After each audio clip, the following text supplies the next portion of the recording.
Bwetogera kati ng'ate omukulu Gen. Yoweri Kaguta Museveni ali mu kuteekateeka za kukwasa mutabani we Muhoozi Kainerugaba obuyinza nga talina bwe yeebuuzizaako. Baganda bange, mikwano gyange, lino ejjoogo kano akamanyiro Museveni kagenda akola. Twongera bajugiza n'obategeeza nti akakola kutumalamu maanyi kumalamu bannayuganda kubalaga nti tulina kye tusobola era kutulagira ddala nti tulina kye tuddako era kutulagira ddala nti ffe Museveni yali mu kututegeera ne famire ye kubanga bo bakola bedroom politics ne basalirawo eyo taata maama n'abaana. Naye twongera bajugiza n'obategeeza nti Katonda ali wamu naffe, Katonda atukulembere, Katonda yaleeta bannayuganda n'eggwanga lino. Mwami Museveni ogenda kukifuuwa ng'okizza munda. Abantu bagezezzaako okwogera, abantu bagezezzaako okugamba, abantu bagezezzaako okulambika ebintu nga ebirina otambula ng'eggwanga bwe twagala litambule, nga buli kimu bwe twagala kiddeko, kwegamba okukola buli kimu nga tukikola mu mbeera ey'okulaga nti twetaaga eggwanga lino libeeko ekyenjawulo kye lituukamu, libeeko we liraga ate tutambule ng'abawanguzi. Nawe okoze kyamaanyi okutulaga nti byetwogera byetwagala okukola tebikwatako, toyagala kumanya, naye ffe kye tuyinza okugamba nti time ejja tuuka, bino byonna byejjuse era time ejja tuuka omanye kiki ekituufu. Tukutambulira wamu, tukulemberera wamu, baganda baffe, mikwano gyaffe, mbaleke beewa obuyinza naye Katonda ajja bo bajjako, one day one time.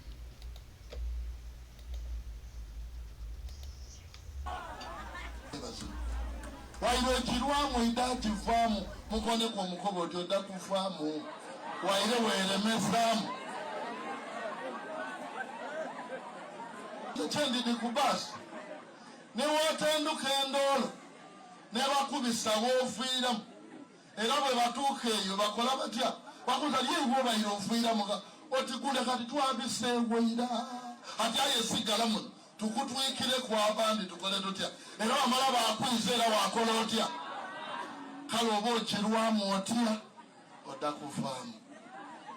So tiweetaaga kufuma bayino, tiweetaaga kubonyabonya bayino, tiweetaaga kutulugunya bayino kubanga baasi yoli mutini we wakola otya owagikula.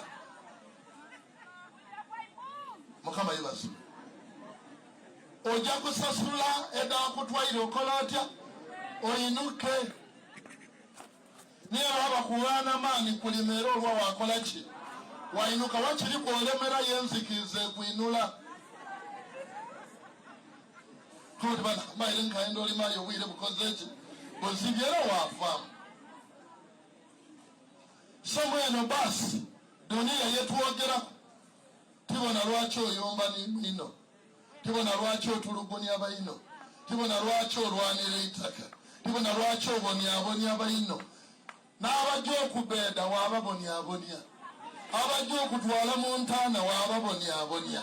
Ne gw'oli kwesigulira kwakwawire ku kikaakyo n'akwawula ku baganda bo ayinza n'okulimba ati w'oligwa wendikola ntya wendikwa yakulimba ezira ajja kujja niiwe ojja kujja wenka.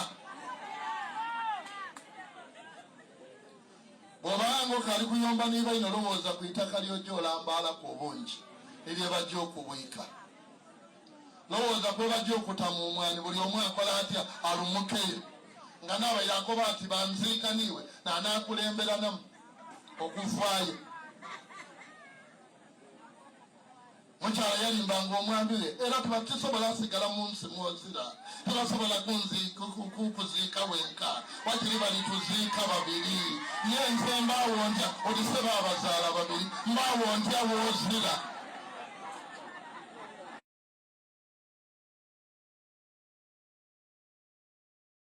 Bitandise tumalamu amaanyi kati laba bino ne mubuuza naye gwe bujega bw'oliko twafuuka tutya ab'omukwano nga nze sitera kuba mukwano gw'abajega. Can't you see that Museveni is acting so desperate okulabira ddala ng'akola ki nga discreditinga opposition gyetu essaawa eno kati fe abavubuka kwe tunyweredde kati nga ye alinga agezaako okugamba nti kano tekabanga kawaani nga balala kati bwe bakisiiga nti kawaani nga basajja bano bakolagana ne Museveni ne mugaa okay saagala obeerenga muntu ajja okusula mu nnyumba ate omutwe gwo n'ogujjako n'ogusuza mu toyi. Singa banene bakolagana ne Museveni, then Museveni lwaki aba blowinga kavayi, lwaki aba ayiwa ekintu kye kubanga okwekubya ekifaananyi n'omwana wa chairman Nyanzi ng'okolagana ne chairman Nyanzi bakola emirimu gyammwe kitegeeza chairman Nyanzi omudiscreditize emirimu gyo kigenda kufa. Kati you have to use your head and understand that this is not something that we would waste time on. Kubanga kino Museveni kyayagalira ddala. Gwe webuze bagirudi president bamekabe yake kubya na bibifaananyi. Bwabanga atuse kweno level ng'abantu abamu rivaling atandise n'okwekubya na abaana baabwe bifaananyi kitegeeza kati sawe nali disparate discrediting antya opposition naye abantu abategeera they cannot fall for this. Abantu abategeera they cannot fall for this. Kuba tukanoloza loga kati Museveni ekintu kye lwaki ataba akyeyira nga yennyini yakyezimbidde. Naye the man is acting desperate. Ye kati ono omwana ne muzo ono omwana goga nti akumalamu amaanyi yali abaddeko ddi owaffe oba owammwe. Kubanga nga yesimba okuba guilty president yajjanga independent. Owa Nuupu yajja n'owa NRM najja naye najja nga aki. Singa bamuwa kadi ya NUP awo twandiga nti bannange ekyo kyandibadde it would be another story. Naye the fact that nti teyajjira na ku kadi ya Nuupu then you see wammwe. Kati ekikusumbwa nti olw'okuba mwana wa chairman Nyanzi olwalero bitujja waneeno abaana abasinga bonna abogera ku nkyukakyuka wano ku internet kababe wawala kababe balenzi ogenda kwesanga nga family zaabwe ziri against ne byebakola. Kati sisobola kera ncha nencrucifying Nyanzi over his son. Kubanga naffe ffennyini tudefine ku family zaffe tezikiriza betukola kugamba nti mannange obulamu bwo buli matiga. Kati ffe tubanga tusobola okudefine ku family zaffe nga tezikiriziganye bino betubeera waneeno ne tubeera ku gavumenti abasajja abassi naye ne tugaa ffe tetwagala kumanya what of Nyanzi zisana nze nkulisifying Nyanzi nti omwana lwaki tali musitulago tali kusaidiyo. I cannot do that. Newankubadde nsobola okuba na appetite ekulisifying Nyanzi this time around I have to lose that appetite ne mulindire ewalala. Naye nonti at this time whereby nze ngenda kugwa muzanyo gwa Museveni kuba kino kyayagala bagenda okukola bino nga bino bye babaagala mukole mudaawo Nyanzi mukola kate mutandika okufuna doubt mu struggle. That is Museveni's target. Kati gwoba ogudde muzanyo gwo gwabaagalamu kati wetwogerera eno yegenda okubeera topic etambula wiki namba eri kati ngomanya waliwo obubbi obutambula era mwetegereze nnyo bino nga bigenda mu maaso babe bataddemu yejjo okuba tokability ngeri waliwo obubbi obutambula awo Museveni ebyo byabaayagala. Kati ze sobola crucifying Nyanzi lwaki ne mu ddiini yaffe ey'obusiraamu Allah ina watugambira nti inna min awladikum njerabide aya nga bwetambula efundikira agamba fitina mu baana bammwe muli mu fitina bigezo bameka abazadde betulabye abaana nga yekutte ne maama waabwe ne baagala okutta taata waabwe olw'ebintu.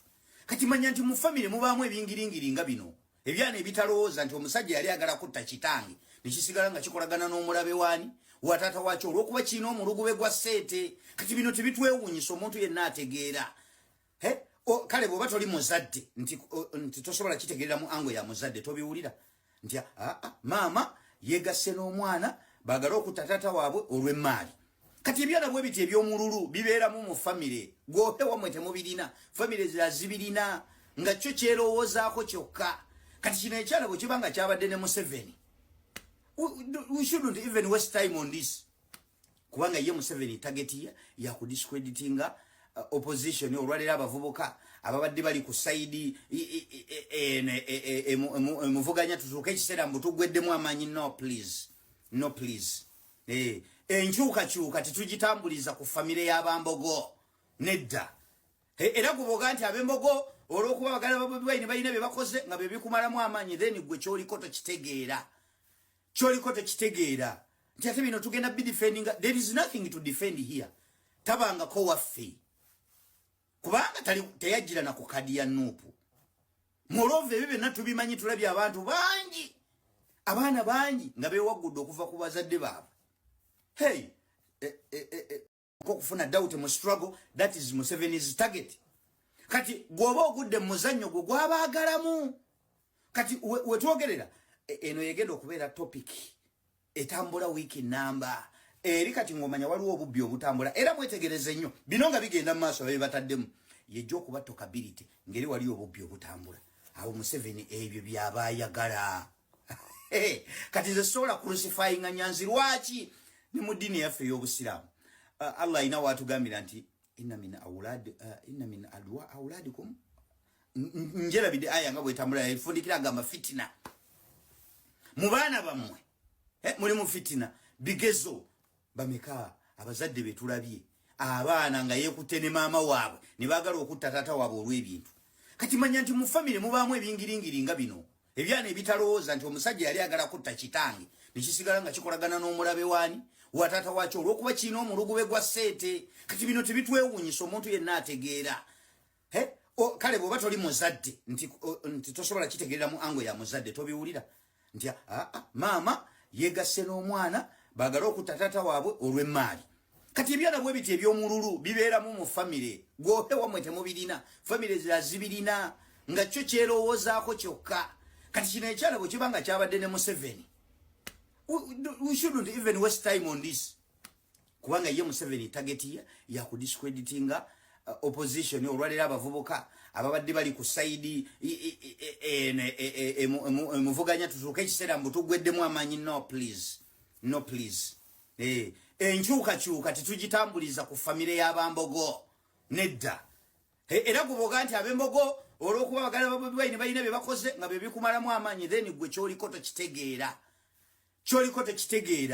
nti ate bino tugenda bidefendinga there is nothing to defend here tabangako waffe kubanga teyajjira na ku kadi ya Nuupu moreover ebyo byonna tubimanyi tulabye abantu bangi abaana bangi nga beewagudde okuva ku bazadde baabwe gundi tomulaba ani ono Sali koja wange Sali tomumulaba bebe kuru teyadifying against his father nada ku side ya Museveni kati tuleme kubeera nga abantu abatalaba bintu bibaddewo bino tebyandi tumalidde budde waliwo obubbi obugenda maaso tuli ku mutabani wa Nyanzi